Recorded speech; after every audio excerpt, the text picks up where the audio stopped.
Hello everyone, and thanks for joining us again today. Please help us by pressing subscribe or share it with anybody possible. It's a big help to the series. Today I'm chatting with Dr. Colin Bannister, who's retired after a distinguished career as a fisheries scientist with over 4 decades of experience at the Centre for Environment, Fisheries and Aquaculture Science, known as CFAS. His extensive work has significantly contributed to the understanding, service and management of fishery science and marine resources. Served as chairman of the SAGB, which is the Shellfish Association of Great Britain, and now a lifelong member.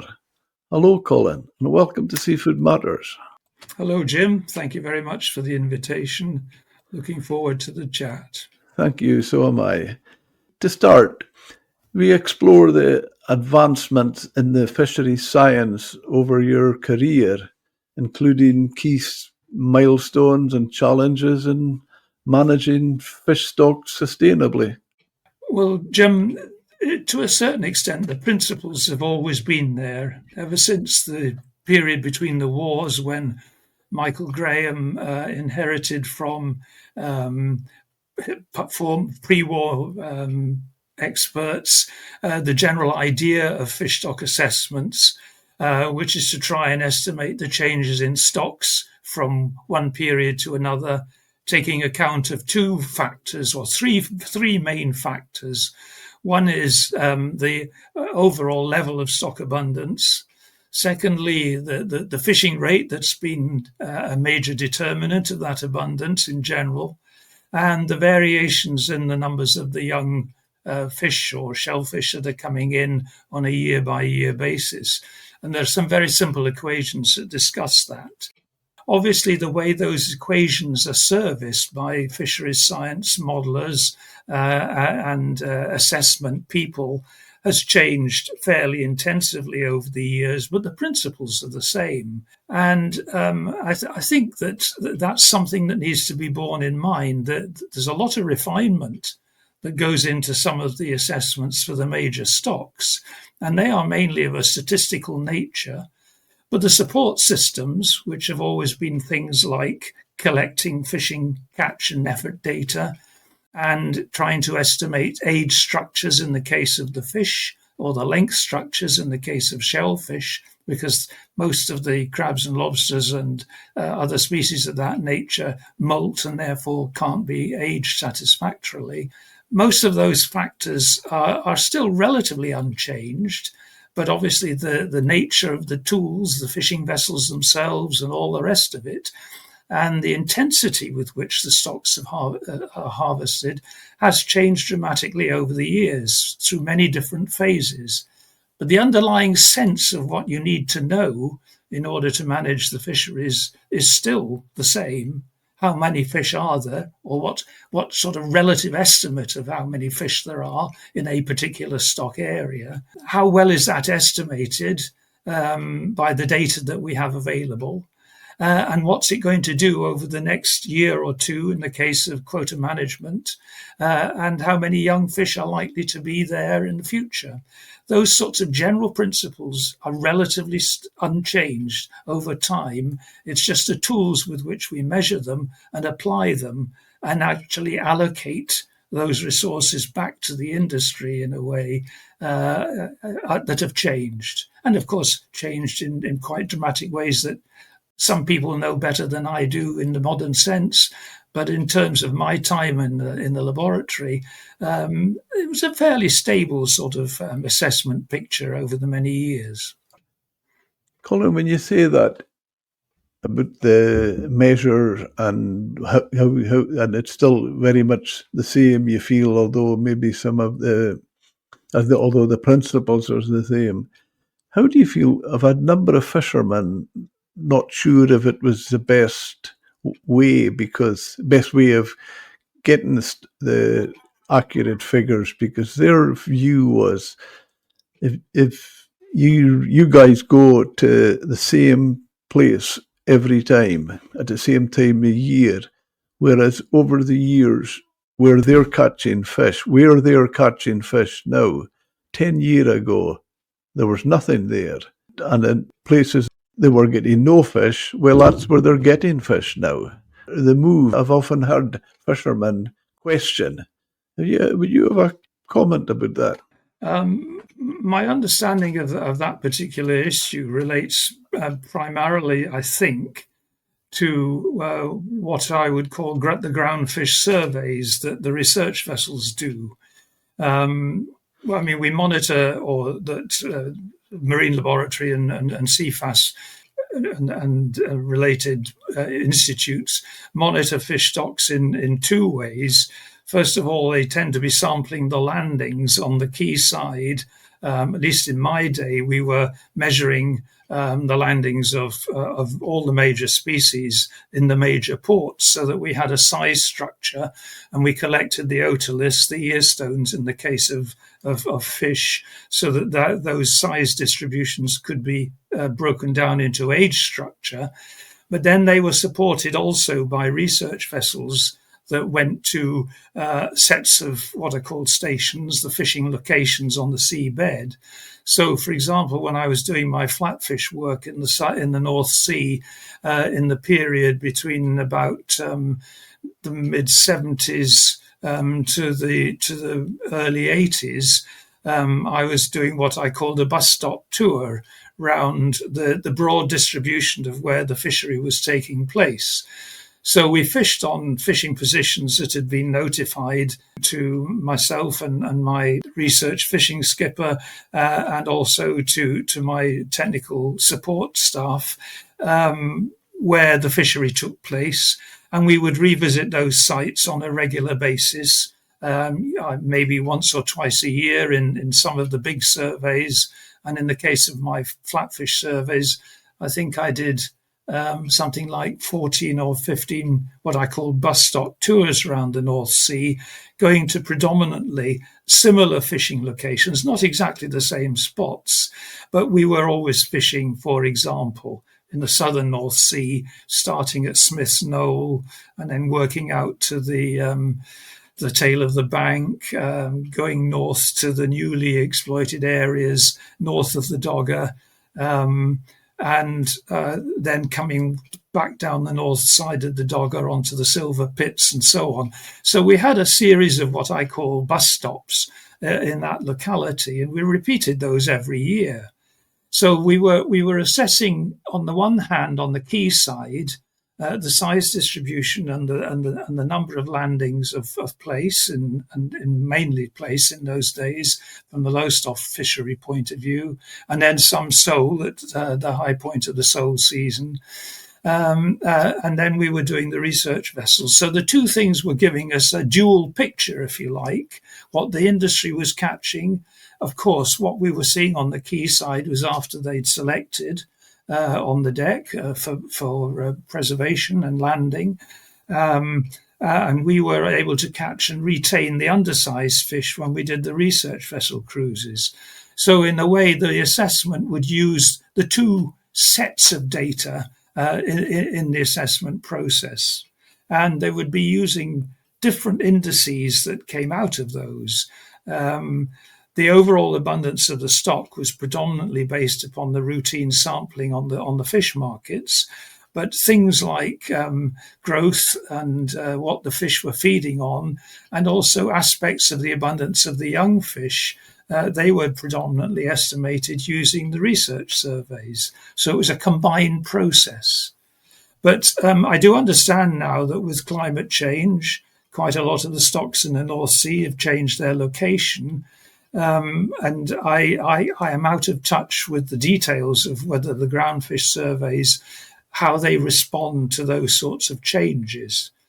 But looking at the North Sea assessment for cod, for example, just in the last 2 or 3 days prior to this programme, to catch up with my own dated knowledge, shall we say, I was struck by the fact that the cod assessment in the North Sea does distinguish between the three stocks, the more southerly one in the northern North Sea, then the northeastern North Sea, and then, of course, on the north and west of Scotland. So I think the overall area is covered, but I can't answer for the groundfish survey because I don't do them, and I haven't had my eyes on those data for many years. When you say that, it's a real bone of contention, obviously, as you can expect up here with the way they're measuring that, because they feel that when you get ICES coming out with zero cod for next year, fishermen up here feel there's anything they do up here to conserve cod stocks is going to have any effect whatsoever in the south. Do you agree with that? Well, I have read, for example, the article that Dale Rodnell wrote in Fishing News a couple of weeks or so ago now, and I thought he put it rather well. It's understandable why fishermen might say, well, we're not going to those places. The ICES working group seems to be saying, and I'm not at the working group and I don't speak with its participants, so I'm speaking entirely as an outside observer, but the working group seems to be saying that in the early part of the year, when cod are spawning, there is a sort of an area where the spawning distribution is quite clear, and then the fish disperse after that, and that the dispersed fish are not being fished in the southern North Sea. I do think the assessment, though, must be estimating the more northerly components of the fish stocks, of the cod stock, both on the northeastern side of the North Sea and also north and west of Scotland. But the decision as to whether or not harvest should take place in the southern North Sea or not, and whether or not that influences whether there should also be fishing on the two other stocks, seems to me to be quite a complex one. And clearly the working group has opted, or ICES has opted, the advisory committee has opted to make a total ban. I would imagine that the political process that goes on from here will dissect that decision and that recommendation extremely carefully from both an industry and a political point of view. And I think I do agree with Mike Park's view in Fishing News a couple of weeks ago, saying that a long-term strategy, discussion of a long-term strategy, would perhaps examine that question from a perhaps a more satisfactory viewpoint as far as the industry is concerned. I think scientists do have a fear, and I'm not at all criticising or commenting adversely on colleagues in a situation which is extremely difficult for them, particularly when it comes later to advising ministers, that they cannot, they have to give, if you like, in a way, the worst news as it is. If you wanted to be absolutely certain of achieving result A, then this is the consequence of it. If you go down the route of B and C options, whatever they might be in a particular context, and clearly the North Sea cod is one of them, then the outcome is less certain, because the degree of mixing and the dependence of the total stock on what is actually contributed by the southern stock it is still probably not easy to predict. And therefore, a lot of scientific recommendations become more conservative in that context. And I think that's probably where it is at the present time. But I'm sure that there'll be some pretty big arguments and discussions, and that the negotiation teams will have to come to terms with some kind of conclusion as to which they follow. Interesting. Do you feel that it could almost be, with ICES coming with the worst news, could that be almost like a bargaining position? Well, I don't think that scientists sort of go in for bargaining positions in that sense. I think administrators might interpret it in that way, and negotiators might try and interpret it in that way. But I think scientists try and tell it as it is, and under the precautionary approach, which has now been implemented since about 2010, 2012, they are sort of under a professional obligation to say what they think the true position is in terms of stock dynamics, and what the worst case scenario is, and provide a conclusion which they think is possibly the most precautionary under those circumstances.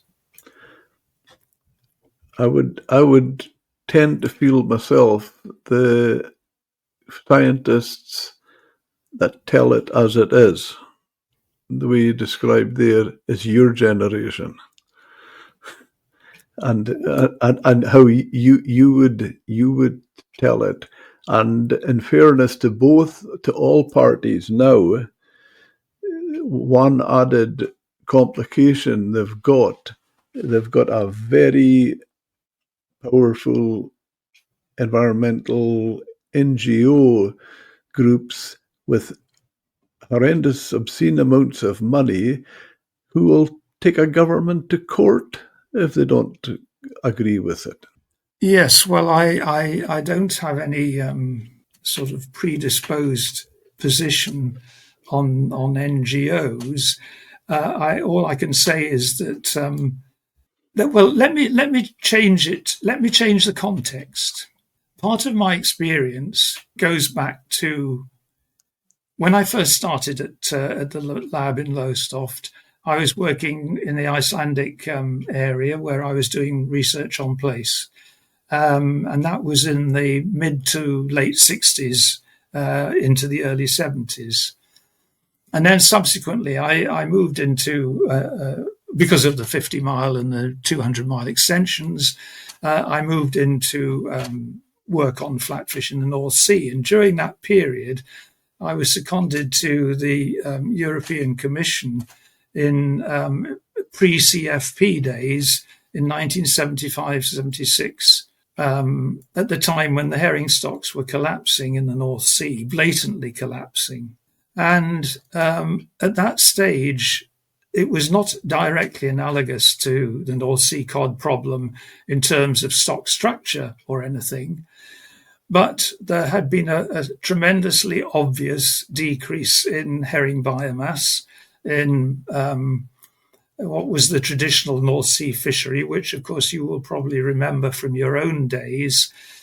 There were a series of herring spawning grounds all the way down the North Sea, and then the nursery ground on the Danish coast. And then when the juvenile herring from all of the spawning grounds mixed up on the Danish side and then segregated and recruited back to their sort of more native spawning areas. But in that period, the southern bight particularly was virtually empty of herring by that stage. It was a colossal collapse. And the herring working group undoubtedly took the same kind of conservative view which the industry criticised at the time, or certainly some of the politicians representing the industry criticised, to have a herring closure, a zero TAC effectively. Now, I was in Brussels, I was seconded to Brussels in that period, really to give all of the ICES advice system, to explain it to what was then not yet the European Commission Fisheries Division. It had just been formed. The 200-mile limit had just been declared for the EU, or the EEC as it then was. And fisheries management was just in the eyes of the two divisions in Brussels that were going to be responsible for it. One was the DG9, which was to work on fish stocks, and later became DG14. And the other was the overseas foreign negotiators, as it were. I think that was, I can't remember what DG number it was, probably DG1 or something of that nature. So I had to explain how ICES did their assessments and what the state of the stocks in the ICES area were. And then, of course, up came the bomb, if you like. And I was joined at that stage by quite a number of European fisheries scientists who would come to Brussels, and we would sit round a table in the embryonic scientific and technical committee. It wasn't called that then, but it was an advisory group of experts. And we decided how to put over to civil servants in Brussels who didn't really understand fisheries science, how to explain it to them and what was important and what wasn't important. And so we got to the point somewhere in 1976 where I was summoned to Brussels. I went for periods of, say, 3 weeks, and then I came home to the lab for a week. And then the phone rang, and my boss in Brussels at that time was a very iconic Dutchman. Well, there was Monsieur Mordrel first, and then there was Fritz Visser. And Visser said, "Bannister, get on the first flight from Norwich. I want you here on Monday morning for a herring meeting." And so there would be a general discussion about the state of the herring stock, and did I accept that this was what ICES was recommending? Yes, 0 TAC. Did I understand that the countries have been at war about this sort of thing around a negotiating table for quite a long time? Yes, etc., etc. Do you think the assessment is right? And, I explained fisheries science to them. I showed them the graphs in the herring working group report. And I said that this was a catastrophic decline in spawning stock biomass, and that the future recruitment of the stock could not be guaranteed. And so at the December Council in 1976, there was an enormous amount of political pressure. Effectively, I and several other European colleagues with knowledge of these issues stood firm on the herring working group advice. And I think that what was called the liaison committee at that time in ICES had supported the herring closure proposal. So that was the scenario which blew up in the December 1976 Council. And after a lot of argumentation of this, that, and the other, a lot of opposition from certain countries on the other side of the North Sea, particularly because of the fish meal issue in Denmark at that time. Herring were part of that sort of scenario, as well as the normal food fishery. Sometime they stopped the clock at midnight, as I remember, and sometime after midnight, the European Council agreed to the closure. Now, strangely enough, within 6 years, the herring stock had recovered to the point where I think in 1970, yes, no, not 87, probably in the early 80s, it was reopened. And although there has been fluctuations in herring recruitment since then, by and large, the exploitation rate, that is the level of fishing, effectively, what we call the exploitation rate, the fishing mortality relative to total mortality, and what proportion of the stock has been taken out by fishing and landed, has remained, it has fluctuated with recruitment fluctuations, but it has been more or less sustainable for a long period of time. The only drawback was, of course, that the industry had collapsed in the meantime, so that the benefits of that closure went to a different generation of fishermen. So from my point of view, as a fisheries scientist commenting on a very good example of, first of all, management failure under the North East Atlantic Fisheries Commission and the inevitable conflicts about North Sea management in the years leading up to 1976. From the recovery period onwards, we had what was effectively a sustainable fishery. So it did say to me, well, a closure works, but you should try and head it off before you ever get to that stage, because clearly having the closure was the death knell to a slice of the industry that was left high and dry from that point of view until the fishery reopened, and the benefits, as I say, went to a different generation of fishermen. So you can understand that scientists would wish to take perhaps a conservative stance in relation to their obligations to the precautionary process in order to avoid a collapse scenario as being preferable to a collapse and a total realignment of the fleet. You're right. I do remember the herring ban. And how do you feel about maybe shore-based side and the end of the industry, markets and people like that coming on board for that discussions? Because at times you wonder, well, it is wondered if any lessons were learned, because I remember during the herring ban up our direction in the far north, Scotland here in Caithness, it was widely felt, rather than say a blanket ban, if they just maybe limited the size of the boat, just say 15 metres, no boat over 15 metres or the like is allowed to fish. And the only methods of fishing were something like drift net, the old style drift net fishing, because it was just felt that way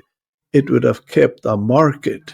It would have supplied, albeit not fully uh, filled the market, but it would have given the herring a market. When the ban was lifted and they started again, there was no market for them. And the worry now is there's a history repeating itself when I say, have we learnt any lessons? Because the same situation is going on just now with spur dogs. They banned spur dogs because they were the shark family.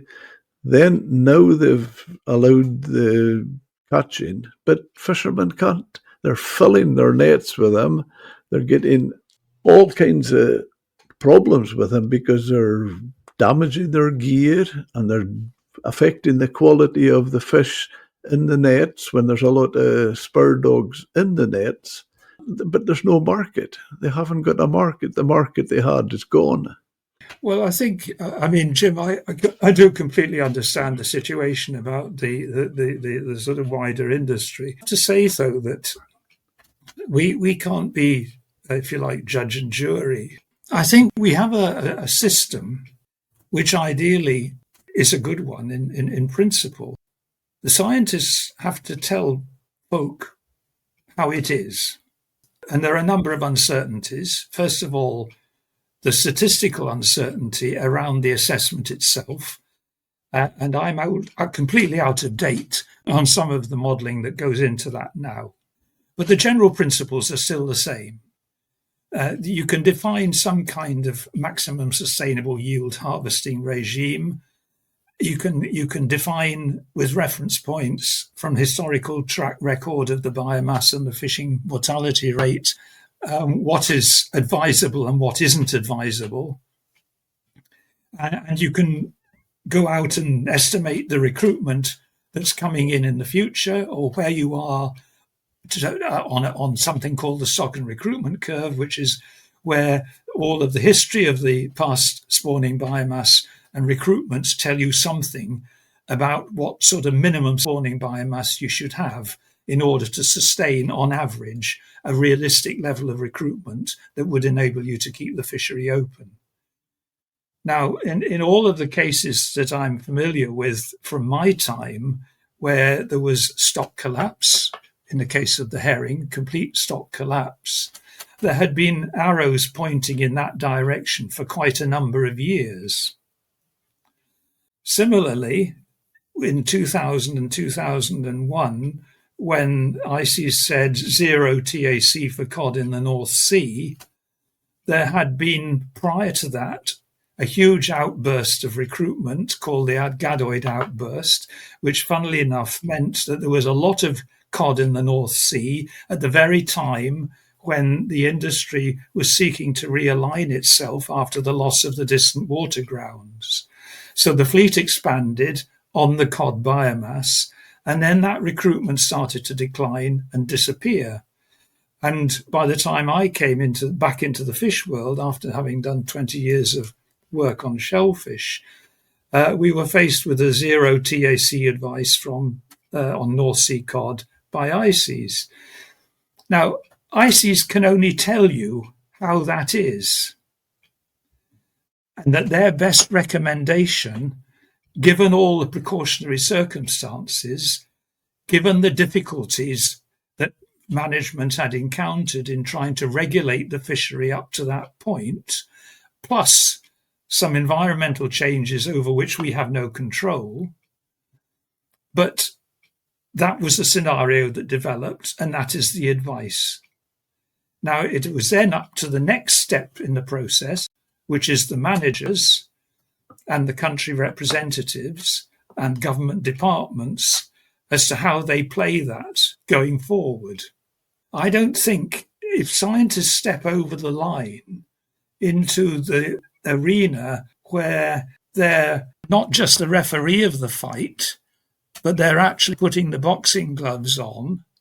If you follow the analogy, it's not a perfect analogy, but that's a kind of thing that I'm trying to get over to you. The scientists have an obligation under the precautionary approach, in a sense, to say this is how it is as we see it to the best of our ability, with the models, the data, the statistics, and the track record up to this point.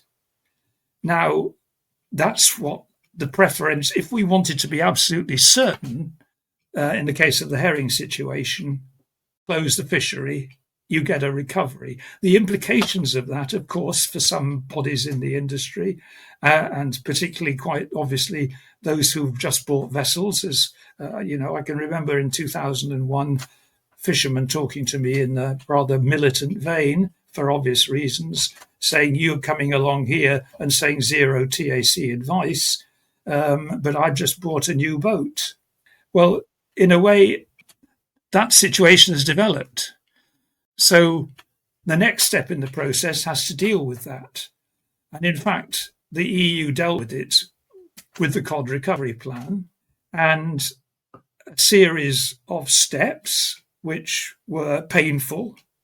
I witnessed the severe cut in TAC from whatever it was, 40,000 tonnes down to 20,000 tonnes at a stroke in sort of 2002, 2003.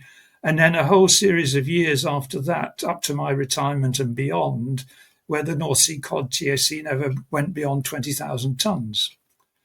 And then, of course, there was a better recovery and the whole situation changed.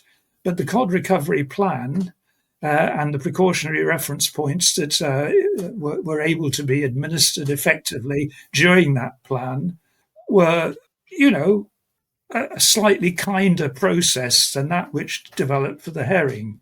So a lesson had been learnt, and we seem to be sort of almost in a way back there now. Obviously, the environmental changes are taking place. And by the way, in the time when I was there in the 2000s, there were massive changes in the plankton structures in the North Sea. The Calanus species, which were the food for juvenile cod in the spring, Calanus finmarchicus, had moved north, or was moving north at that stage, and being replaced by a more southerly species, Calanus helgolandicus. But helgolandicus was more common in the summer and the autumn, whereas finmarchicus was there in the springtime, which was when juvenile cod needed copepods to feed on. So there are environmental factors also associated predominantly with the North Atlantic Oscillation and global warming now, which also influence the picture.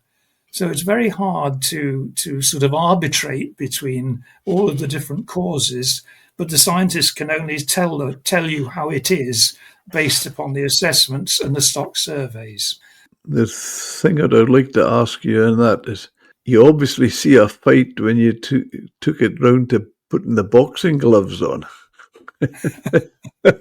Well, most fisheries scientists would say they've had experience of sitting in council meetings of one sort or another, whether it be the EEC, the European Commission, the Scientific and Technical Committee, North East Atlantic Fisheries Commission and its ancillary meetings, even within ICES, in an ICES working group with scientists from the member countries interested in making the assessment. It's not all sweetness and light. Scientists work for their governments or for their associations or whatever it is. It's pretty difficult to come to an agreed form of words which encapsulates all of the forces that are at play. And there is a point, and I felt it very keenly in Brussels. It was a unique situation there because the Common Fisheries Policy was not in being. It was pre-CFP, but the European community had established a fisheries division, and I was there seconded as quite a young scientist, but with sufficient experience to be able to say, I've been to an ICES working group. This is the considered opinion of the scientific fraternity. Now, I don't want to tell histrionic stories, but I can tell you that I, as an individual, and some of the scientific colleagues from other European countries who were round about me at that time, came under extraordinary pressure on the margins of these discussions to say, are you sure you've got it right? Is this the right thing to do? Etc., etc. So you have a curious illness, and you go to your doctor and he says, well, I think you've got a cardiac problem. Or in my case, it happens to be a non-electrical connection in one of my ventricles. And he says, I don't think there's much we can do about that, but your heart seems to be working okay, so carry on and enjoy the good life. But you're in the hands of a general practitioner, if you like, who's got the stethoscope out, he's looked at the blood pressure, and he's taken your pulse, and he says, to the best of my ability as your GP, is that either you need an operation, or you need to take these pills forever, or I think you just have to put your affairs in order and wait for the inevitable. That's basically what the scientists are trying to say, and then hand it over to the decision-making processes to come to some sensible and workable either compromise or decision against irresistible forces. I've got to say that I think I get your message, because you've now taken fisheries science and described it like you've been in the boxing ring and now under the scalpel of the heart surgeon. So yes, we know. Well, and if to put it into context, and I'm probably far exceeding my time here, and I'm probably saying some things that some of my colleagues might take exception to, but we're always at the serious business of being very conscious of what the implications of the decisions are for the industry. I don't think any scientist writes these working group reports in any vindictive way. This is how it is as far as the best we can determine given our methodology. But we also understand that there are huge consequences. Definitely. What's your perspective on the implementation of sustainable fishing practices and the importance of scientific advice in that policy making, which is what would your perspective be on that? Well, I have to say that I'm rather proud of the role that the scientific fraternity play in this process. I think we're all aware of the seriousness of some of the situations that we're dealing with. There are stresses and strains that have appeared in the last 5 to 10 years in fisheries management, particularly in relation to mackerel, for example, which reflects the national diversity of view about what is a priority and isn't for a particular individual country. Obviously, no names, no pack drill in relation to individuals.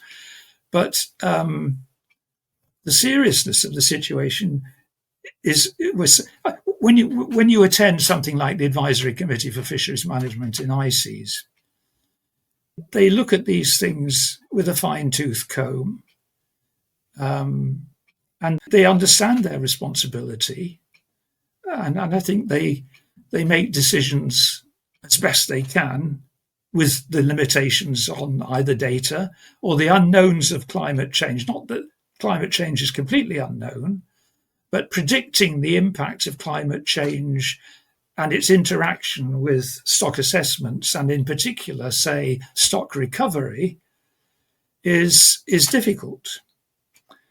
Now, the Irish sea cod, for example, which is completely on the floor and has been now for a long time, along with the Celtic Sea, is clearly suffering from some sort of irrecoverable demise, which one can only assume is due to changes in the environment, because very often there's a trickle-up effect after a serious diminution in stock abundance. I'm looking at fish stocks around the world now, not so much in the UK and Europe.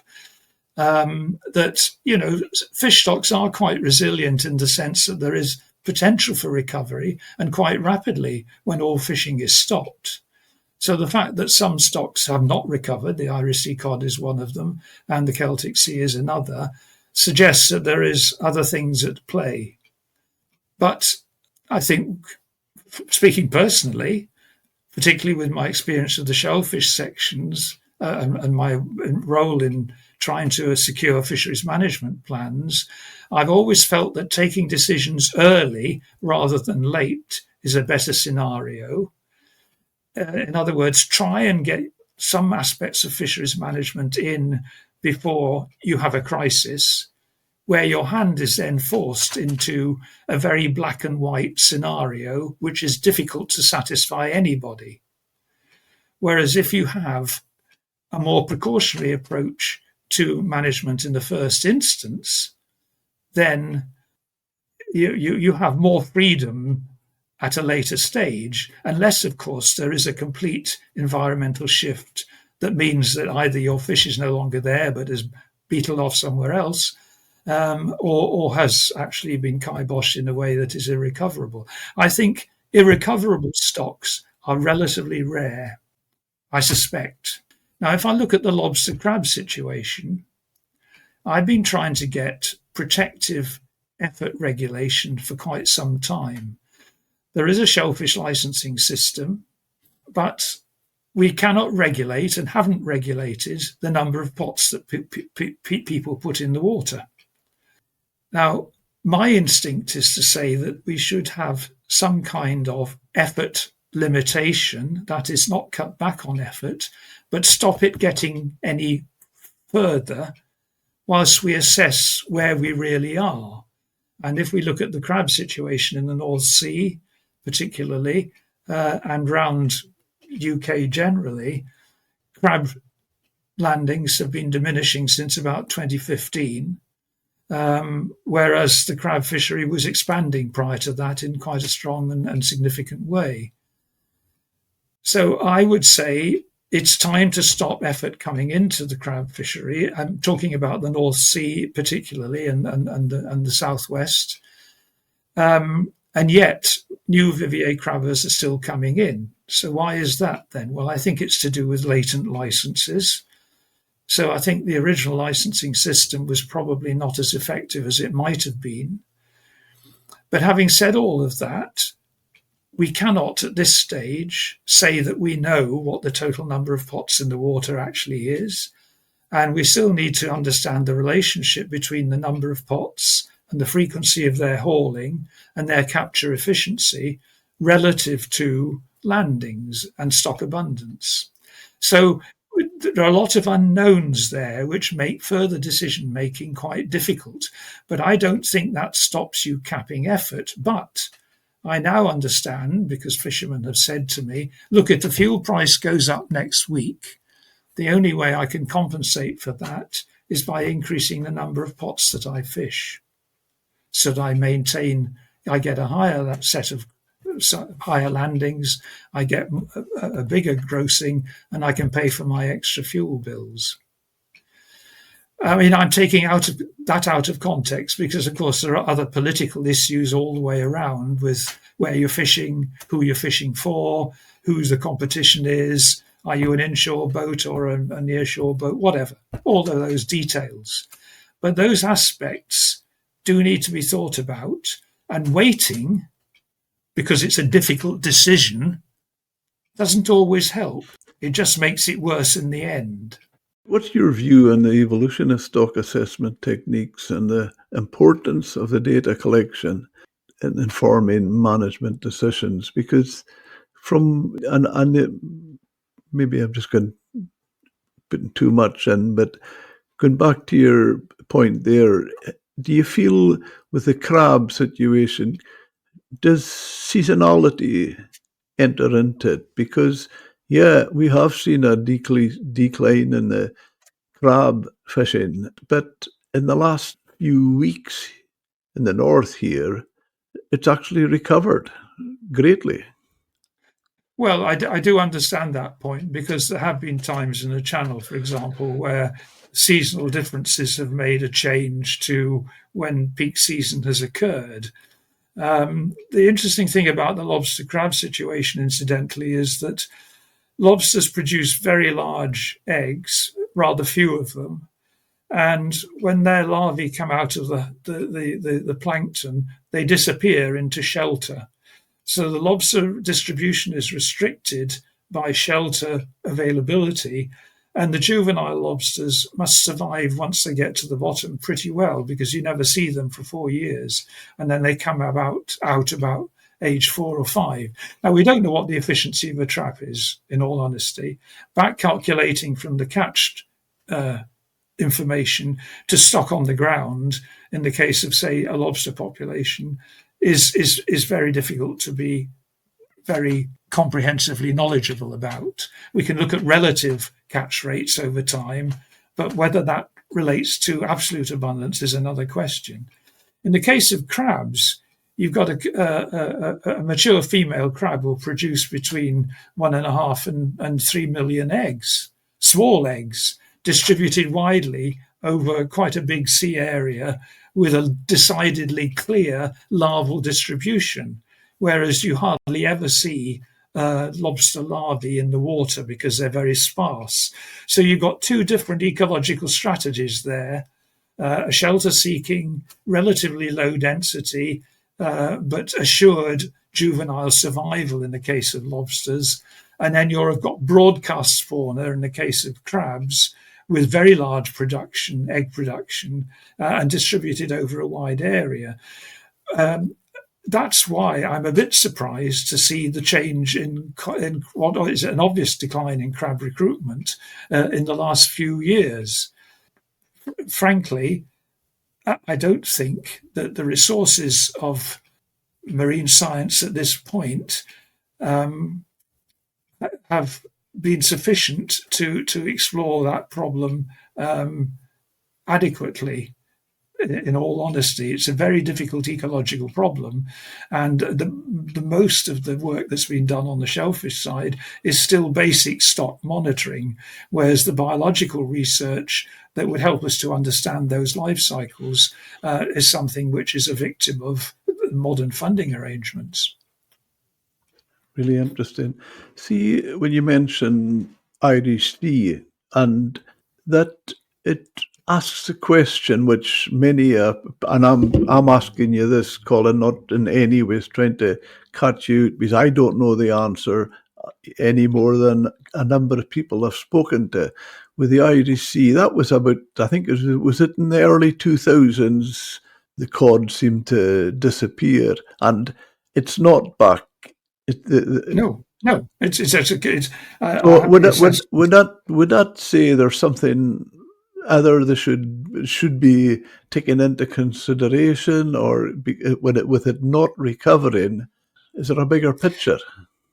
Well, I think that I personally, and of course I'm not hands-on at all any longer. Yeah, And I last had dealings on Irish sea cod at the time of the Irish box, which was in the 2001 2002 period. So my knowledge on that, but I did check the assessment last night, and if I can just check my picture of it here, um, I it's it never, despite the closure. And the harvest rate, of course, has been low for quite a number of years. So there's absolutely no sign of stock recovery in the Irish sea cod. And the only conclusion that one could come to, I feel, is that there has to be some ecological element to that. But as I say, I'm not hands-on with it. But it does sound to me, it does feel to me, I'm surprised that a moderate recovery of some sort didn't show. Of course, the ecology of the Irish Sea and the Celtic Sea is really very different. By which I mean the sea area, possibly the scope of the production cycle, and the actual supporting organisms within the ecosystem are probably quite different from the North Sea. And I remember thinking that I had to work by analogy from the North Sea across to the Irish Sea at the time when we were discussing those assessments during the sort of cod recovery era. But as I say, I'm completely out of date on that. But I think as a generality, you can't really do effective fisheries management without having a good understanding of what's going on in the ecosystem. And a lot of people are, for example, the Plymouth Marine Laboratory, there were people working there at a certain stage in my career who were very, very, very clear about changes that were taking place in the Western approaches, and how the plankton structure in our part of the Northern Hemisphere was already changing. So I mentioned the Calanus changes in the North Sea. Calanus finmarchicus is way up to the north now. Helgolandicus replaced it, and they have different seasonalities, so that Calanus is not around at the best time for cod early stages. What it's like at Iceland and Greenland, I don't know now, because I'm completely out of touch in that context. When you mention the other countries, have you any views on what happened with the cod situation at the Grand Banks? No. No, the short answer is no. I mean, there were some famous cod papers and Grand Banks papers written about the time 20 or 30 years ago when the collapse took place. But I've absolutely got zero up-to-date knowledge now. But there were a couple of guys whose names I forget now who were very influential and had quite a deep understanding of the ecology of those areas. Now, the one thing I can tell you about is that the eastern seaboard of the United States has increased, the water temperatures there have increased in Long Island Sound, for example. Lobster distribution is deeper. The lobsters are preferring cooler water because the summer temperatures in the inshore waters are too high for them. And there have been certainly a number of changes in the Gulf of Maine with regard to both the distribution and the abundance of lobster juveniles. An interesting point is that whereas lobsters in our part of the world are sparse, Homarus americanus is extremely abundant, relatively speaking, by comparison. And there's a lady over there whose name was Diane Cowens in the old days. I don't know what her name would be now, if she married, but she took me fossicking on the intertidal areas in the Gulf of Maine. And any boulder that I lifted in the intertidal area had dozens of Homarus americanus juveniles underneath it. Wow. Something I'd never seen in my life before. That's fascinating. I couldn't take you to a comparable spot in the UK. No, indeed. What's your view on this point? I was going to ask you, and it came from a fisheries scientist who I've done a podcast with from Iceland. And he's similar age to yourself, so whether you've come across him in your time, he's in his 80s now, he's well retired, obviously. But he said in his time, when he's younger, to see all their figures and records came from going out on trawlers with fishermen. And they would do their study, do all their work, and then they decided they were going to get their own ships. The way he put it, just lightheartedly, he says, we didn't want to be out in dirty trawlers. We wanted our own nice, new, modern ships. So they got their own boats, ships, and they were going out and catching fish and getting their counts and doing their studies. He felt, for him anyway, now looking back, he reckons that was one of the biggest mistakes ever made in Iceland. And the reason why, what he feels it was, he says, it was nice new ships, very efficient and that, but it took fishermen and scientists apart. And he reckoned that was a bad move. Well, I don't think the move itself would be necessarily a bad thing, but I'm absolutely at one with him in this sense.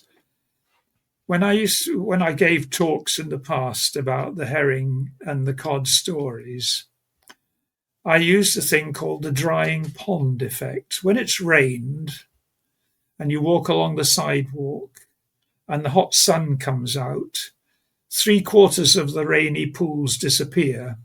But there's always some big pool somewhere along the way, and if you don't watch out, you get your feet wet.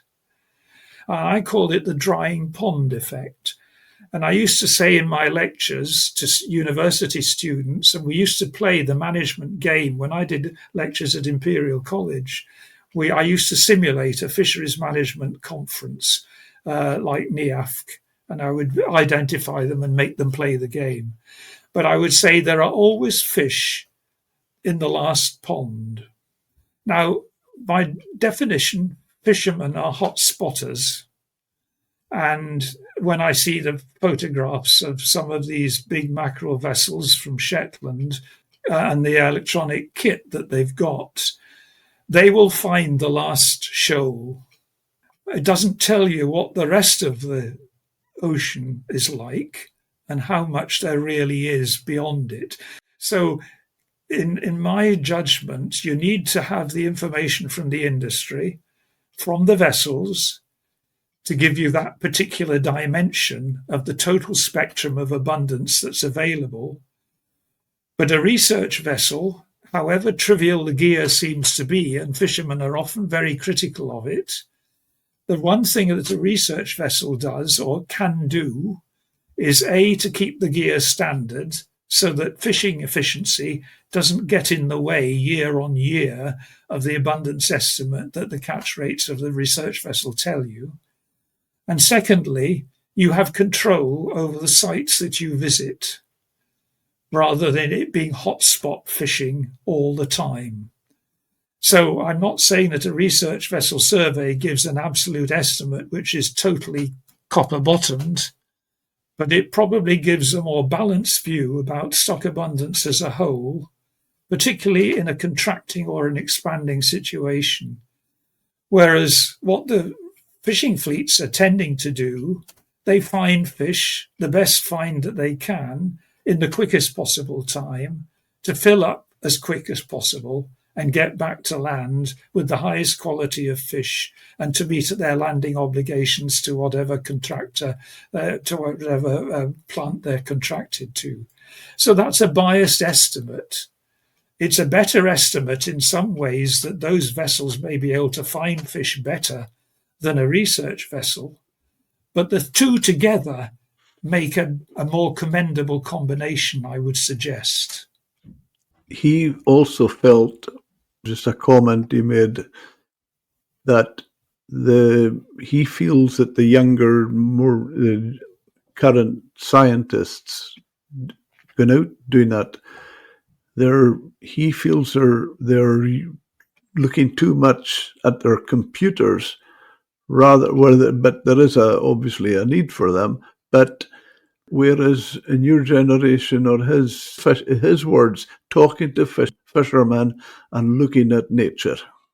Well, I actually subscribe to that view. I when I did my bus stop tours around the North Sea, I found that I was on a research vessel, but at that time the low-stop trawl fleet was expanding, and I got a lot of information on the local fish market and through owners who I happen to know.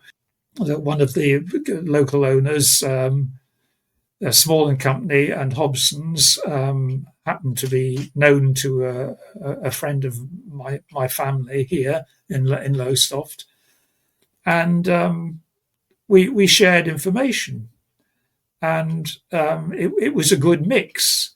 And when I talked about, for example, the very interesting thing this is a sort of a little bit of a story. In my day then, they were using Decker. So all of the tows on the western side of the North Sea were fishing on a particular green line of the Decker Navigator. And it's dated from the days when you started at Smith's Knoll, just outside northeast of Yarmouth, and tootled up to the Silver Pit. And then you broke off and you went to the tail end of the bank, which was on the Danish side of the North Sea. And then by chance, one of the Hobson vessels got blown north from the tail end of the bank and fished the inner shoal and the outer shoal, which is north of the Dogger. And lo and behold, the size of the place up there were absolutely monstrous. They were like halibut for about 2 years. And then as they were fished down, of course, they got smaller, because a lot of the older fish had got fished out.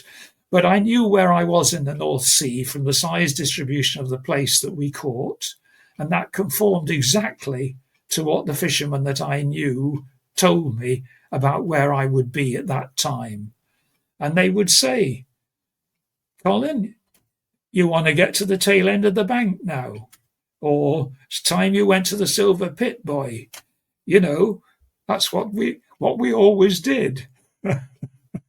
But I think that you do need, in the case of the gadoid fisheries, you need more than and some of the pelagic fisheries, you need more than hotspot fishing to get a full picture of the distribution and abundance of the stock.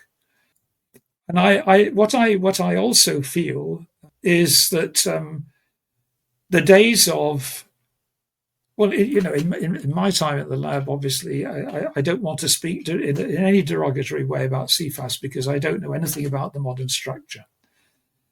But there's a tendency for me to feel that the political side of fisheries management is hugely demanding on scientific staff on the assessment side. And to a degree, the supporting biological research that we used to take for granted in the teams that we had in the 60s and the 70s and the 80s is not as robust, not as extensive as then. That's my impression. I have no absolute thermometer to measure that view, but it's just a feeling that I have, and that the changes that are taking place, I know we have some very good people, John Pinniger in particular, who I know from personal experience, is working on the changes in the ecosystem in the North Sea, and those need to be integrated into the view about how management and the state of the fish stocks is or isn't developing in the current era. Now, ICES is good for that, not necessarily the working groups themselves, although they have access to the information that ICES has on plankton changes and other things. But we need to be thinking about the whole ecological picture as well as just the fish stocks themselves. And when you're saying that, well, here's me sticking to that.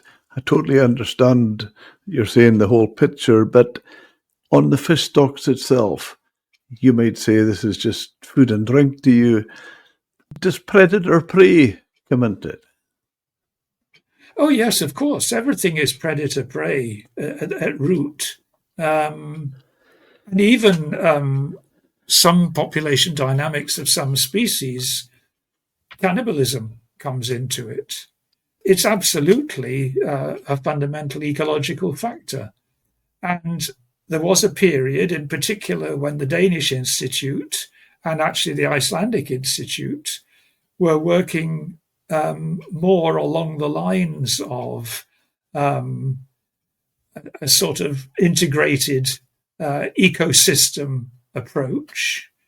But the trouble is when you start to draw some of these flow diagrams of what eats what, when, and how, it's a hell of a spider's web that you see, and it's very difficult to turn that into a resolvable decision-making about stock management this year, next year, and the year after. And ecosystem management, which was all the rage in ICES at a certain period and may still be, because I don't go to the ICES annual meeting. But I tend to feel that it's so complicated that you end up with I don't see the wood for the trees.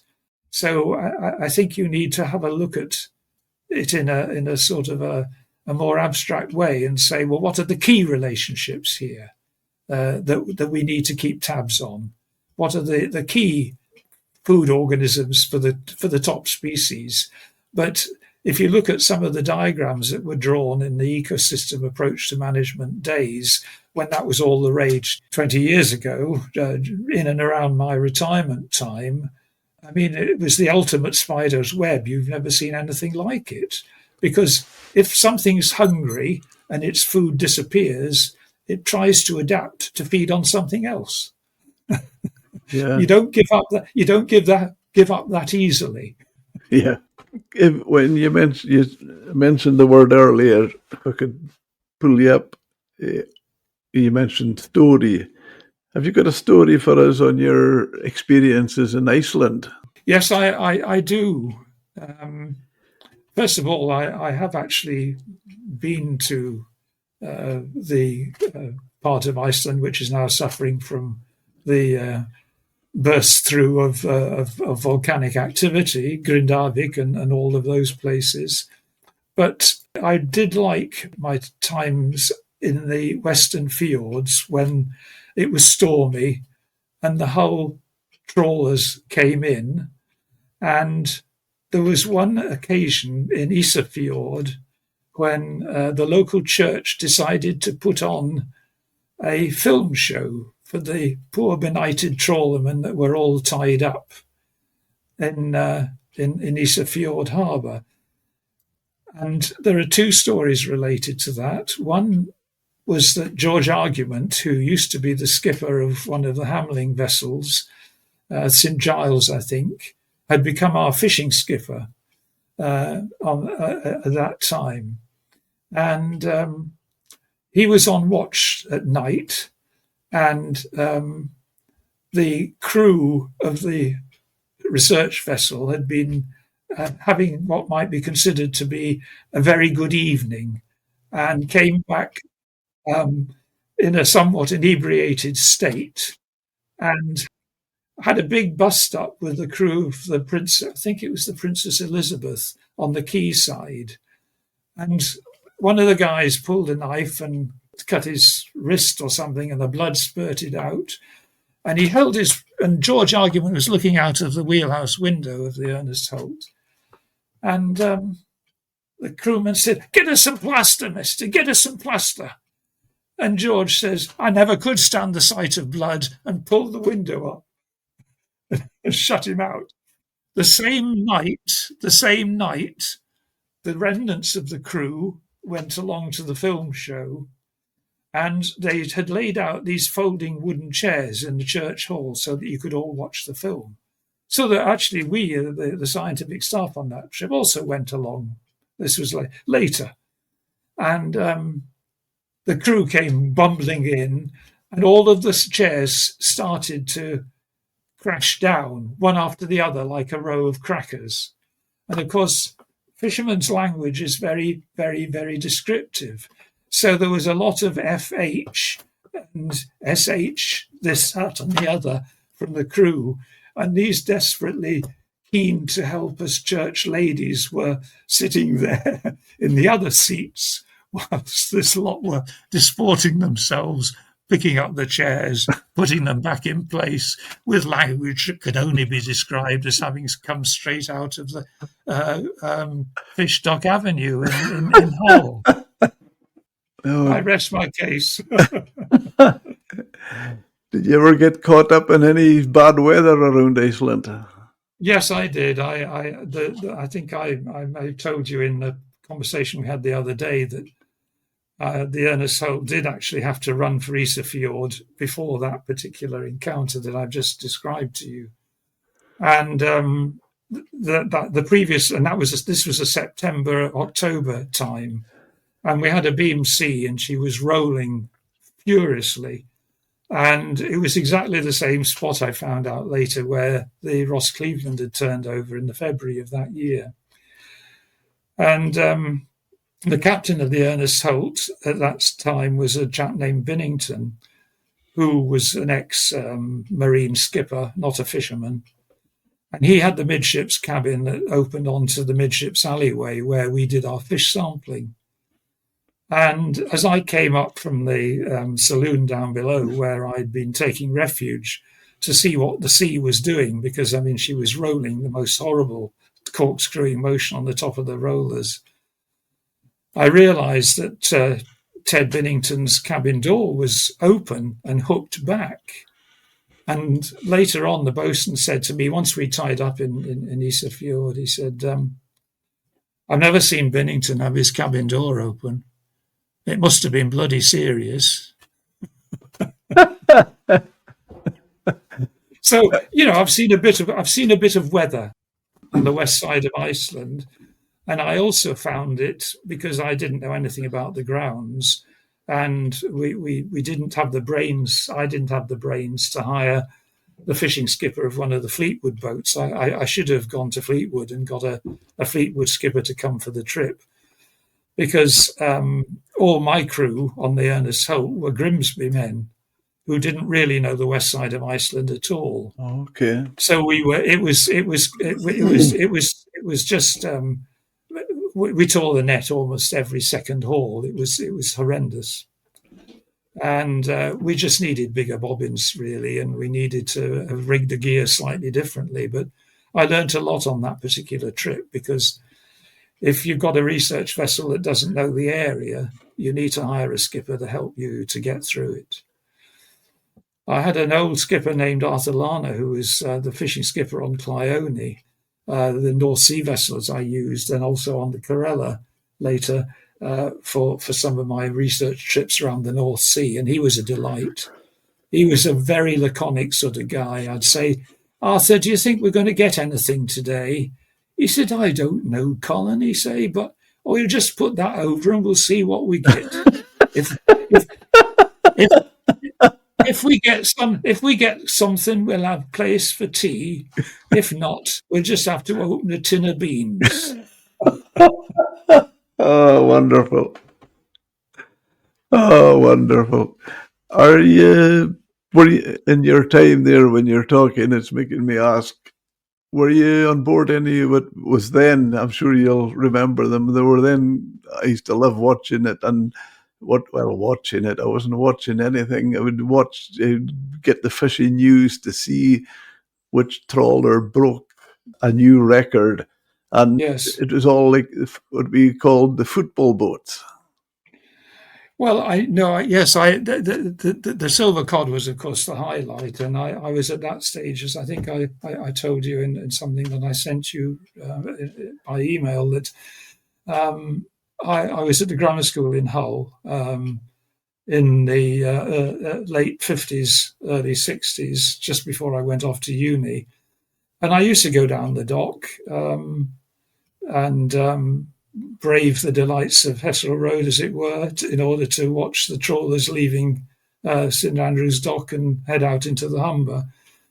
And the sort of the whole get up and go of Hull in those days was really special.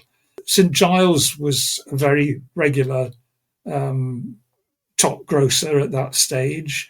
The Kingston boats were sort of okay, but not the greatest. And I think I've still got. Yes, I have a book written by Michael Thompson, which is Hull's side trawling fleet of 1946 to 1986, and there are some ships here that I used to see on a regular basis. And obviously, when I started at the lab, I went off on the Arctic Corsair, which, as I said to you, was featured in an article that I wrote for Fishing News some many years ago now. And that made me. Watching these guys doing pulley hauley in a gale of wind on the east side of Iceland, or the west side even, was just pretty amazing. But on the Ernest Holt, but to go up to Bear Island and see it all on the southwest gully there, on the Corsair with Paddy Boyle, and then to go off to Spitsbergen and try and make a trip around Sorecap there, that was a fantastic experience for me. And when we got a one-ended job in midnight on one of these howling gale nights, and she rolled her guts out, and they had to sort of heave the broken warp up and get all the bobbins back on board. My admiration for these guys, unbounded. I remember my father often used to say, well, he was on board them as minesweepers during the war, but he reckoned that, well, that's going back to before diesel and there were coal. And he says that there were fantastic seaboats and they would go to sea full of coal and they would come back full of fish. Aye, yeah, yes, absolutely. Well, Lowestoft has had its day as a port. We occasionally eat down in this place called the Sparrow's Nest, which used to be the Royal Naval minesweeper base during the war. And so there was a lot of maritime activity at that stage in the wartime, as well as obviously the fishing fleet. Of course, when I first came to Lowestoft in 1964, the herring was at its pretty much entering its last phase, but there were herring boats about still. And then, of course, the place beam trawlers developed, and some of the beam trawlers were pretty fantastic vessels. There were some ex-Dutch beamers, and then Small and Company built 3 small stern trawlers, which ended up in North Shields because by then the fishery had started to decline. The Ranger boats, I think they were called, 3 Ranger, this, that, and the other. And our research vessel Corella bought one of the after gantries from one of the Ranger boats. Well, Corella was much smaller than the Ranger boat, so we had these thumping great goalposts on the back end of the Corella, and she behaved like a corkscrew in a maelstrom. It was unbelievable because the center of gravity on the back end of the vessel was all wrong. But anyway, so I've had some trips at sea which have been extremely interesting, to put it mildly. Certainly sounds like it. Um, yeah, yeah. Would I, So it was be right, all grist to the mill. would I be right in saying, looking back, the trawlers in Hull were bigger than the ones in Lowestoft and Oh yes, oh yes. Grimsby? Oh yeah, absolutely. I Yeah. mean, they were just fantastic, and the Corsair, of course, is being refurbished. She's I think she's come out of Dunstan's shipyard, or will come out of Dunstan's shipyard in the Albert Dock in the spring, and she'll be resited in a custom-built berth in the River Hull, I believe. She'll be an absolute testimony to that class of vessel. Is it? Beautiful flared bow and all that. Yeah.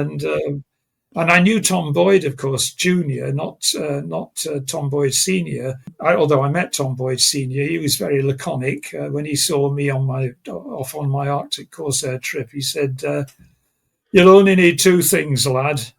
He said, "You'll need to get rid of that bloody kit bag. It's too damn big." And he said, "I don't know what that board is for." It was a measuring board for measuring cod. But he said, "You'll also need to get a few pink uns and green uns, because we don't provide toilet paper on these ships." Do you know, Colin, when you're talking like that about that times, it's almost reminded me of some of the wonderful quotes I've heard from certain players in a previous era when they're talking about their experiences with Brian Clough. Oh, yes. Real. Well, I mean, I think that fisheries, I mean, don't get me wrong. When I first joined the laboratory in Lowestoft, I was very junior, but I mixed with the hoi polloi of fisheries science. Ray Beverton was the deputy director. John Gullen was in charge of demersal fish assessments. David Cushing was the plankton king. And he was an absolute double take of Alistair Sim. Now, these guys would, in those days, I learned as much listening to them talking in the corridors and arguing the toss about how many herring stocks you think there are in the North Sea. How many, what vertebral count information have you got today? How many fin rays have you counted? What kind of natural mortality rate are we using for place now then, Ray? All this sort of thing. Cushing had been in the army during the war, and he'd been in the Messina campaign. These guys had been around. They knew what was what before they even came into the fisheries laboratory. And, there's a very famous man named Sidney Holt, who was the co-author with Beverton of the big fisheries dynamics book of the 1950s on the exploited fish stocks. And Sidney Holt was a very good mathematician, self-taught, and Ray Beverton was equally good and a very good biologist. And they were the cream of the cream. But the director at that time was a fellow named Michael Graham, who'd taken over after the war. But he'd been at the lab just before the war as well. And Sidney Holt was sick at sea and went to see Michael Graham and said, "I'm very sorry, but I can't do the seagoing work. It's just too much for me." "In that case," said Michael Graham, "I'm afraid you'll have to leave, because although I recognise you're extremely capable at what you do, I must have my senior staff capable of going to sea, because out there is where it all happens." Wow. I mean, it's great to hear that stories, Colin, and I take nothing away from them. But I'll tell you what it does make me think. What an experience you've had in your career, and the characters you've met. I think they're still around. I don't know them very much now. I know some of them. It is pretty serious, though, these days. I think there was a bit of fun in the old days. Yeah. The old lab at CFAS was the Grand Hotel, and it had been an Edwardian establishment, with bedrooms and a lovely restaurant with stained glass windows, which became the library and then eventually the typing pool. And, it had character. And there were characters in the lab at that time, and they worked hard and they played hard Yeah. and they had a lot of fun. And I don't know whether there is still as much fun today as there was in our day. I mean, in their day, I should say. It was getting more serious in my time, I can tell you. But there were real characters, and I just wonder at times in current times whether there's just that characters around that there used to be. I don't Well, know.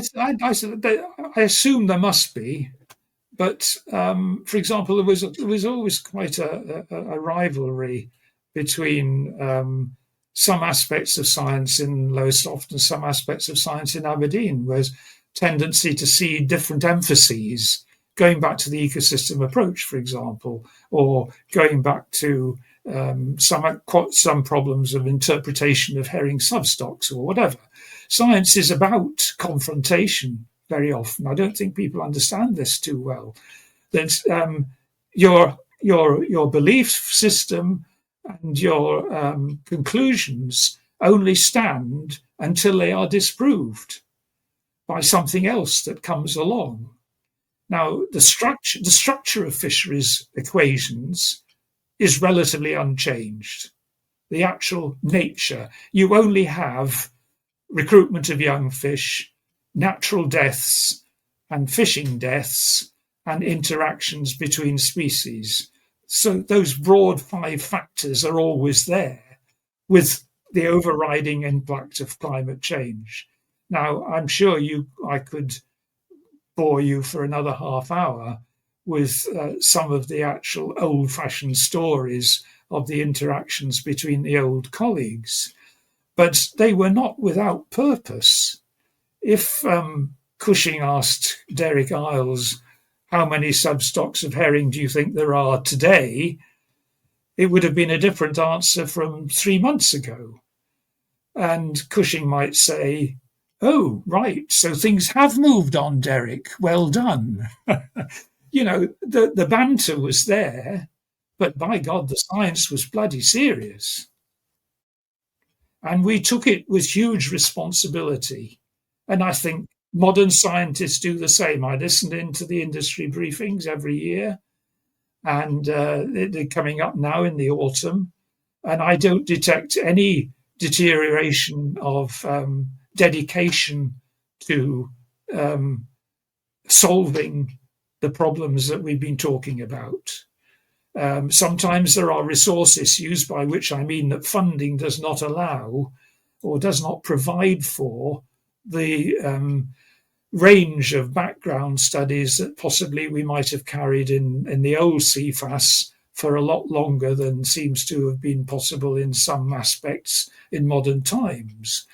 But also the pressures on government are a lot stronger. Obviously, the pressures on funding and projects are more difficult. And as we've been talking about today, the scientific issues are just as acute in slightly different contexts. But I do think that the climate change issue is something which is hugely influential. It has something, in my opinion, to do with what's called the NAO, the balance between the Azores High and the Icelandic Low, which produces something called the North Atlantic Oscillation, which is the west wind-driven drift, which influences rainfall and temperature in the eastern hemisphere on this side of the Atlantic compared to the Gulf Stream side on the other side. And a lot of the plankton changes are associated with NAO changes. So integrating background dynamics of climate change into fisheries dynamics analysis is something which is a big challenge and has always been there and is still waiting to develop as climate change takes its effect and as something called the overturning circulation in the North Atlantic also changes. So we can't nothing is constant in that sense. There's always evolution occurring, and solving today's problems may not necessarily be the best predictor in terms of ecosystem stuff for the immediate, well, maybe all right for the immediate future, but in the short to medium term, there are further big changes to take place, I'm sure, as the global warming intensifies, and we've already seen it in terms of local climatic effects in the UK. So I think that it's a dynamic picture, and nothing is a given that's completely stable. It's interesting when you say that, Colin. And did you have this? Did it come into things when you were working? Well, the dawn of it was there, no question. Okay. We used to have something. Well, there was a hydrographer at the laboratory in my time. He's dead now, unfortunately. But he was very big into the North Atlantic Oscillation. Now, that was driving, as I say, the west wind across our part of the globe, and it was driving Atlantic inflows of water round into the Barents Sea. So, for example, northern Arctic stocks were influenced by whether it was an inflow year or not, or whether there was a sequence of inflows which were changing situations off the north coast of Norway. Now, the Arctic cod spawns in the Vestfjord on the coast of Norway and migrates 500 miles from the Barents Sea area, Bear Island and places, down to the Vestfjord to spawn. But that migration path and the temperature profile that goes with it is right in the track of what happens to the North Atlantic, to the current patterns and wind-driven patterns caused by the North Atlantic Oscillation. And so air-sea interactions in that part of the world are likely to be particularly acute throughout anything that is a temperature-related impact on the North Atlantic Oscillation. And I think these things, Bob Dixon, who was the hydrographer I mentioned earlier on, had his finger on the pulse here. And we need to keep our eye on those sorts of things, because that's the wider, bigger picture, as well as the local changes in the vicinity of the UK. Looking now, do you see any advancements in fisheries assessment methods? Well, no, I think I'm the wrong person to ask. There's a lot of good work being done in the last 20 years on the statistical analysis of the working group processes in order to try and because we're predicting the past all the time in a way in order to predict the future. What we're doing is adding an age structure every year and then going back over the entire previous age structure and recalibrating the working group findings. So every time you add a year, you're getting slightly better resolution, historically speaking, or a different resolution, historically speaking. And then you've got your forward cast, which is what's it going to do next year if the recruitment is average or plus or minus or whatever, and we have this, that, and the other fishing mortality. If we apply the options of fishing rate to that stock this year, what can it be next year, etc., etc. But in those processes, there are refinements that take place, and I'm out of touch with the statistical nature of those processes. I still think that the basic things of numbers of stock size, recruitment and growth, and their dependence on the ecosystem, those relationships, standard relationships, remain the same, but the currency of them, it's a little bit like global finance. It depends what interest rates you're setting. It depends upon how much you're charging to borrow to borrow money. The structure of the finance is the same, but the units in which it's calibrated are constantly changing. And I think that to a certain extent, fisheries science is very similar. The overall structure is by and large, in broad terms, similar year on year.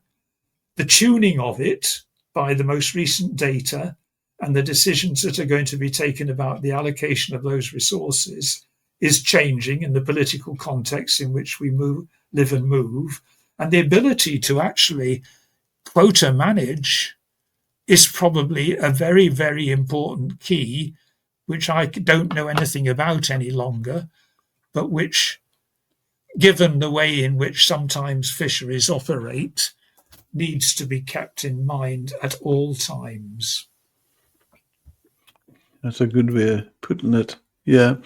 If we could just move a bit, Colin, what's your experience with the lobster, crab, and scallops, and crustacea and spatial management? Well, we have effectively minimum landing sizes for lobster and crab, with some regional variations at the national level, and there was obviously an EU one as well. We're not managing effort. Two IFCAs, the Inshore Fisheries Conservation Authorities, two of the IFCAs have a pot limit. And I would like to see pot limits brought in, but it's difficult because we're not actually measuring effort effectively. And that's something that DEFRA needs to acknowledges in the fisheries management plan that it needs to work on. In other words, it's delayed the concept of managing effort until such time as we know what effort really is. It's the number of pots in the water times the number of times and the number of times they're hauled. But there's also something called set over time, the layover time. And some fishermen have said to me in the past, the inshore brigade, by and large, the under 15s, tend to be relatively static in terms of their fishing patterns. But there have been quite a large inoculation of vivier vessels in recent years, which have augmented the pot number in the water in the southwest, in particularly for in the crab fishery, significantly in recent years. At the very time when, of course, the stock appears to be dwindling. There is a problem with the assessment of crabs and lobsters in the sense that it's size-based, not age-based. We can't age creatures that molt. So we have to use a size-based approximation to the kind of models that are used in the fish stock analysis. And for many years, a lot of the lobster assessments have shown that the fishing rate has been above recommended reference points. I would like to freeze effort. Personally, that would be my recommendation, whilst we do a better job of assessing what the true state of the stocks is. But there are also the ecological factors about the relationship, the differences between lobsters and crabs. Lobsters, on the whole, are not migratory, but crabs are clearly migratory. If you tag the lobsters in off Orkney, a lot of the females tend to go to the west. Certainly, if you look at the tagging of crabs in the Channel, then if you tag a crab in the eastern approaches, in the eastern end of the Channel, the chances are you'll recover it in mid-Channel and maybe eventually down in the southwest. So there's a general westward migration amongst hen crabs. So there are aspects of stock structure which are not particularly well understood, although we have a good feeling for the broad distribution of crab larvae. But the whole scenario still is at a much lower level of understanding compared to some of the fish stocks, because for historical reasons and resource reasons as well. The shellfish team has always been relatively small. I would like to freeze effort if it was possible. I don't think it's fair to reduce it because the basis of the assessments is somewhat inhibited by the assessment models themselves. we have a degree of uncertainty about what the true state of the stocks might be, and so I don't think it's right to reduce the effort at the present time. But I don't want to see any more potting effort in the traditional lobster and crab fishing areas. I think that might be tempting fate. Do That you, and sorry, I was just going to no, ask no. you, when you're describing freezing, do you mean as it is, keep it as it is, or close it, or, just when you Well, I think I think I don't. This is the problem in terms of how to do it.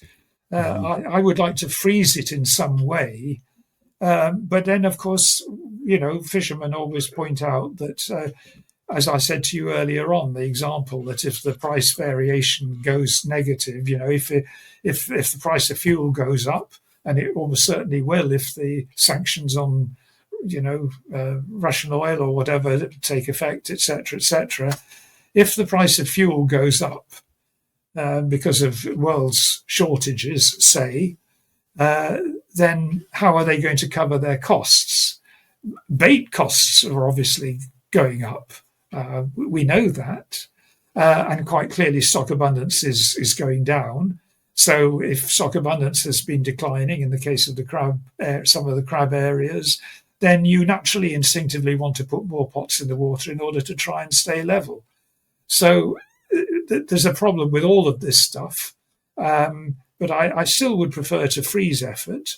But fishermen are somewhat against it. In certain areas of the UK, I don't know about Scotland, but I would say that certain aspects of the pot fisheries on English coasts might find freezing effort too much. But there are other sectors of the same fraternity who've been pleading for effort regulation for a long time on a defensive basis.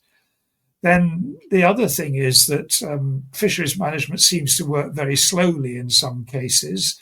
The fisheries management plan in the case of crabs and lobsters quite clearly states that it sees management beyond the current measures, other than the increases in minimum landing size that are prospectively in place or prospectively to be in place, would be later rather than sooner. And partly because I don't think we know yet, or they know, how managers would actually regulate effort. Because, of course, some fishermen have said, and I say that some fishermen have said, they won't fish in such a way that you will know how many pots I'm using. But of course, there are ways round that. But it's a sort of a cleft stick. The longer you leave it, the worse it gets. Every experience of fisheries management says that. So a status quo would be possibly the least worst option if it could be enforced. And I think what the fisheries management plan envisages is that there will be regional discussions for some of the major lobster fishing areas that would try and make a way forward that would engage in some kind of rational management of effort for lobster and crab fishing. But it's got to be sooner rather than later, in my personal view, because otherwise you get into the situation where you have a crisis. And I don't actually think we make the best decisions when we're in a crisis. No. But there is some other measures, maybe I know around here, think are good measures. One, the V cutting, and not allowed to sell buried lobsters. They're all in agreement with that.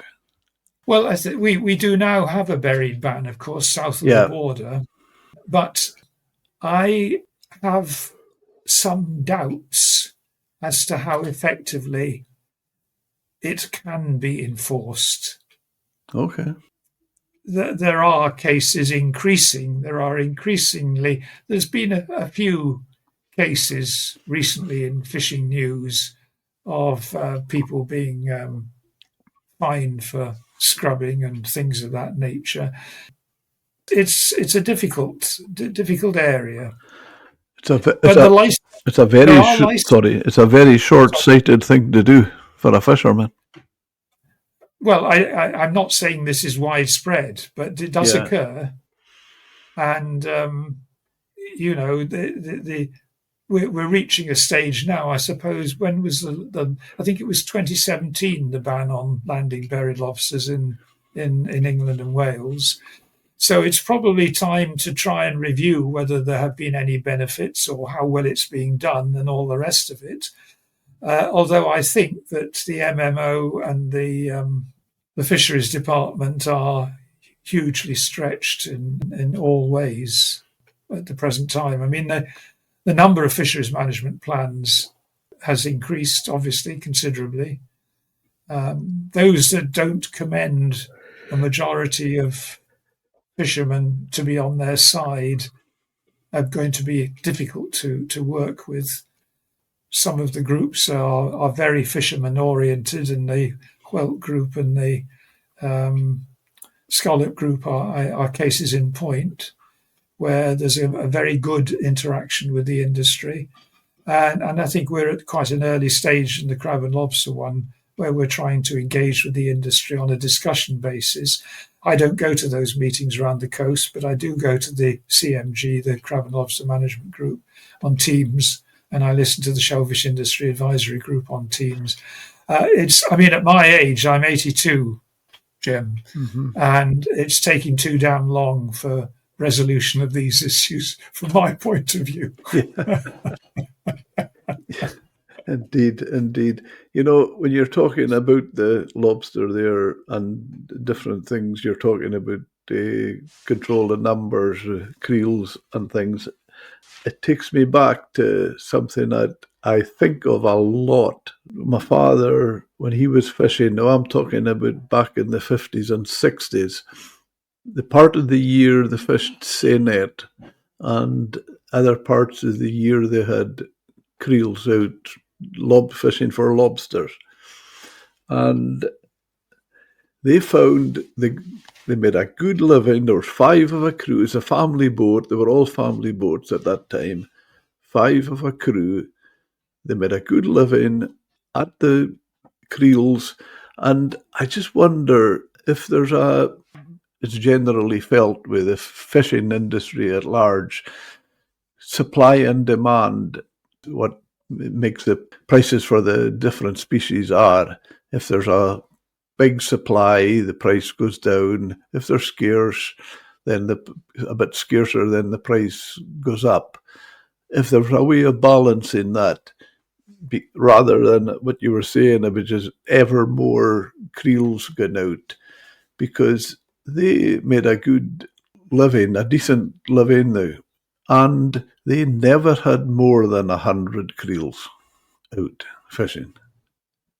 No, well, there's another consideration here. I used to do when I was talking in universities.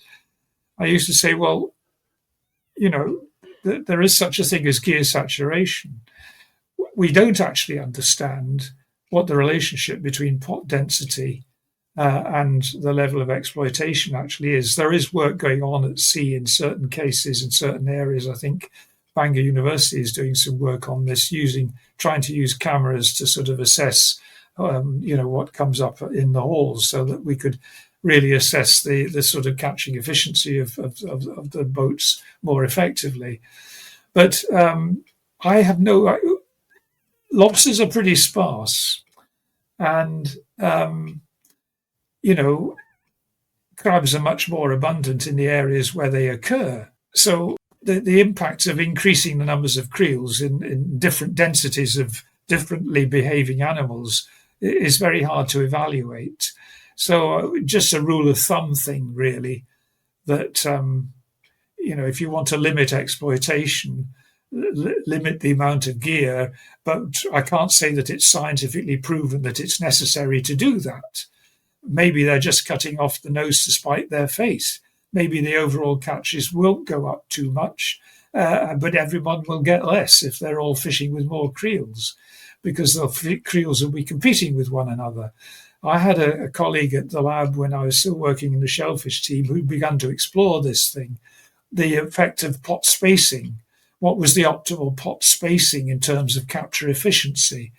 And when I used to fish in Bridlington Bay, which I did for about 8 years altogether, going out on one of the local cobbles out to about 6 to 8 miles at the most, but usually fishing within 4, the gear was competing with each other. There were flags everywhere. And, he was fishing, I suppose, anything between 350 and 500 pots. Other guys were fishing 500. But there was a lot of inter-gear competition in that sense. Lobsters had plenty of choice about which bait they were going to use. Crabbing is a bit different because it's a much more spread out thing, I would say. And of course, the difference between an inkwell and a parlour pot is enormous. But when I look at some of these photographs in Fishing News of these fast work boats, I started work in Bridlington Bay at a time when the small cobbles were still fishing relatively close inshore, and Graham Young was by then fishing 40 miles off. He was the first one to go out that far. So Bridlington Bay actually is one of the widest distributed lobster fisheries in the UK. And now the catamarans are going out fishing both inshore and offshore in the same day. And of course, some of them are using the big American-style creels. And it's a different level of science, if you like, in terms of fishing capability from my personal experience of potting. So, the efficiency factors are changing all the time. These are the equations that are needing to be struggled with in the near future. When you mentioned Bridlington, I've spoken on a podcast with a fishery scientist from Hull University, and he lives in the Holderness Coast. Yes. And the number of creels, he tells me, it's from Spurn Head up to, I can't remember. Be up to Flamborough. Yeah. I think it's over 200,000. It's absolutely. Well, I have it staggers me. I have a memory of I used to go out with a couple named Debbie C, and at that stage there was a boat named Three Fevers that was fishing 40 mile off, and that was a keel boat, and he was fishing with creels that were twice the size of the ones that Debbie C were using. And the owner of that boat was the pioneer of the offshore fishery. Now that fishery is out to 40 miles regularly. And they'll say, if you set a pot limit, how the hell are you going to enforce it? Yeah. This is a big fishery now. Yeah. We won't put a dan on. We'll just fish and grapple for them. I mean, they're not all cowboys, for goodness sake. No. But there are some that would do that, and so you have to have the industry on your side with the measure that you're trying to bring in. Yeah, I get your point. But I think that Holderness Coast is the biggest lobster fishery in Europe. It is, and I think there's a reason for that. There are 3 reasons. First of all, it's where we did our lobster enhancement work, because the seabed is a very particular type of cobble habitat with boulder clay in and around. So it's a scattering of cobble and boulder clay. And it has ideal shelter for juvenile lobsters. Now, I don't think anybody, other than 3 of my former colleagues, have ever seen lobster larvae in the water.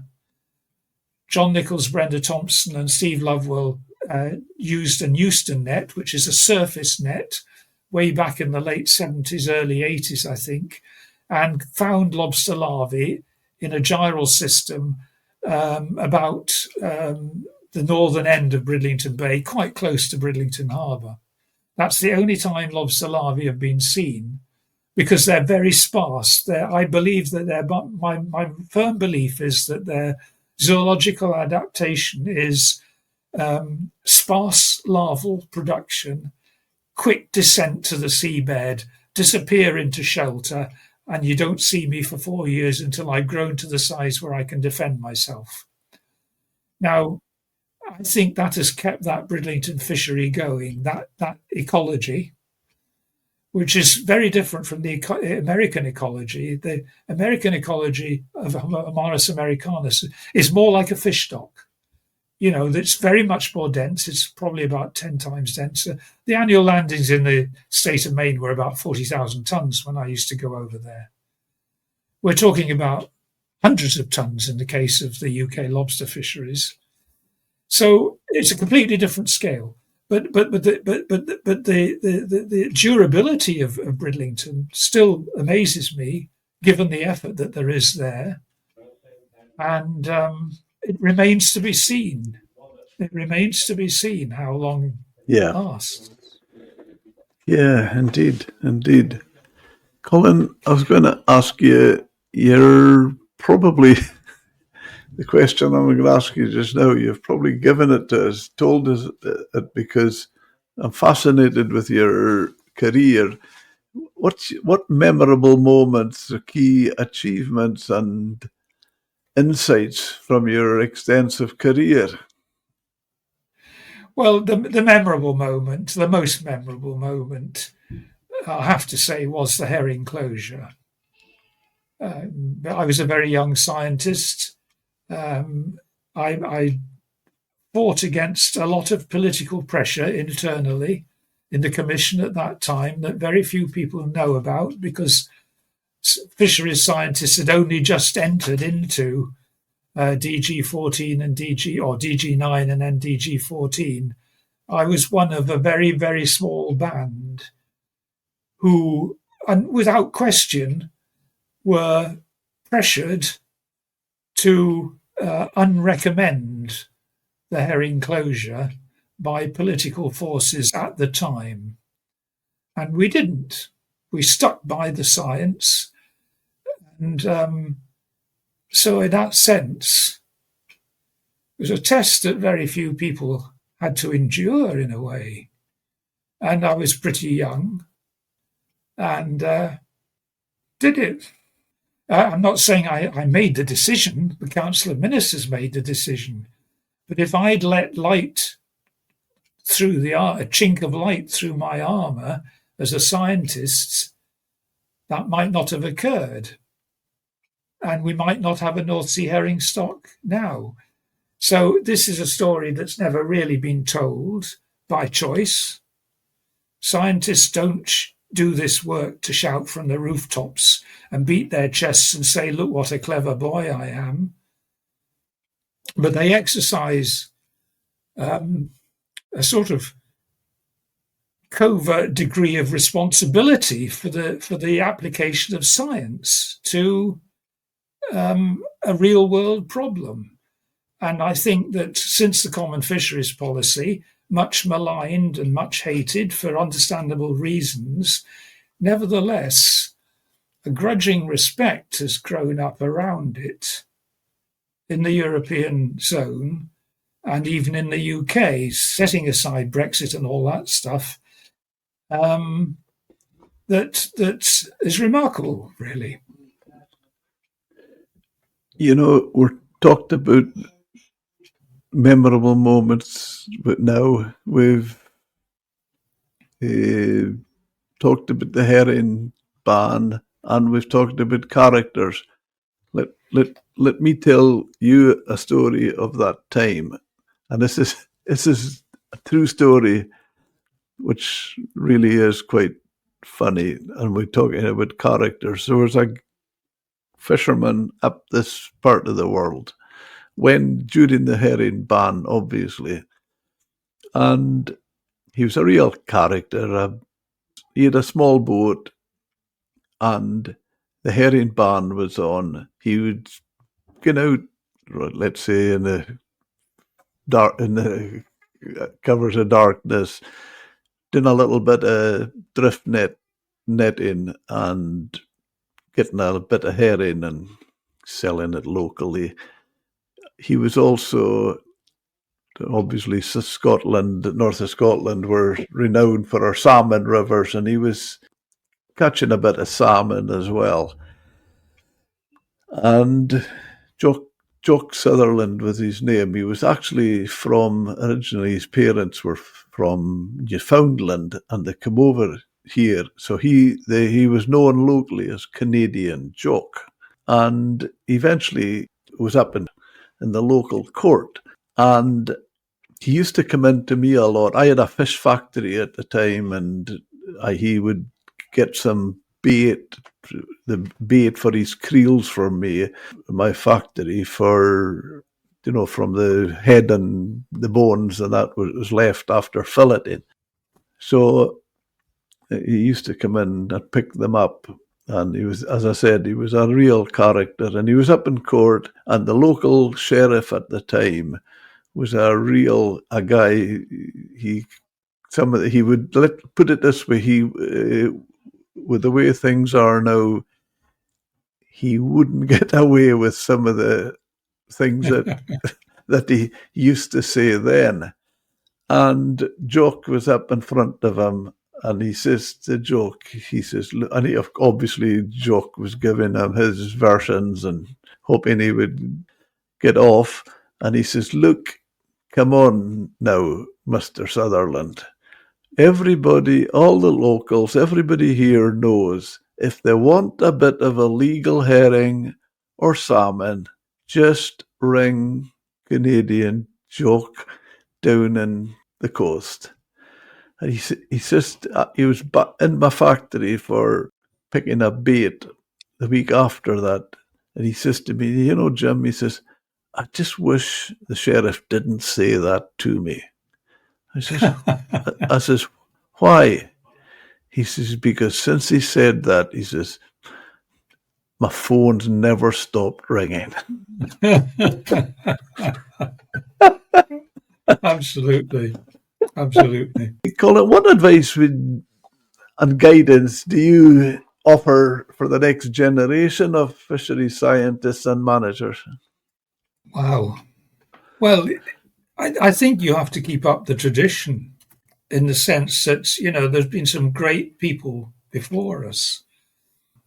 The Russells and Beverton and Holt and Cushing and all these types of people.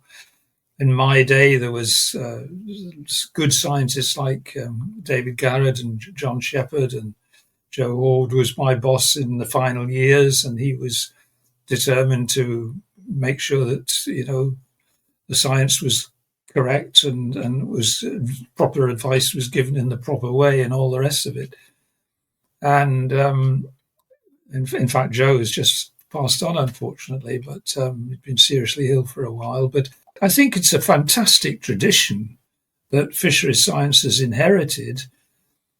And it's an extremely difficult one. It's one of the few where there's a huge interaction in a way between the science that we do, the populations that we study, and that both the populations and that both the scientists and the fishermen are studying the same thing, but from different points of view. And the atmosphere in things like ICES meetings and working groups, and in council meetings, in the Commission, and in the North East Atlantic Fisheries Commission even, and ICNAF, of course, on the other side, Northwest Atlantic. All of these things, they are fantastic fora. And I think it's an amazing tradition. And I think it should be modified and developed in a scientifically responsible way when it can be. But a nod to the past and a sort of sense of responsibility that goes with that gives a sense of worthwhileness to what you do. In that sense, I'm older-fashioned enough to think that my life has been dedicated to what in the old days used to be called the public service, and I still believe in that. It's a good career for people still. Oh, absolutely. I mean, there is still scope for innovation. By goodness, it isn't as if we've solved all the problems. And it must be like in medicine. There are the huge challenges of the novelty of new things cropping up in medicine the whole time. And I think we still have those challenges in a lower kind of a way. But if you're a top ecologist or a planktologist or a mathematical biologist or a mathematical ecologist, whatever, there's a role that you can play and contribute to something really worthwhile. And if you had your chance to live your life again, would you have done it any different? I'd have learned to be a better bloody mathematician. But Because I had mathematical aspirations which I could never quite fulfill. There are mathematicians around, but I also think like a biologist. And to marry the two seems to me to be an ideal combination. I never quite managed innovative mathematics myself, but I certainly feel that I understand biology pretty well. And I also understand the industry pretty well. And I think that that has to be a dimension that you keep at the forefront of what you do. excellent. Colin, I think it's a good time to fold up. It's been fantastic, and I really appreciate your knowledge, experience, and it's just been fantastic. I'd just like to thank you so much. Well, you're welcome. I hope I haven't spoken out of turn or offended anybody in the hinterland, but I think it was pretty okay. I hope you have.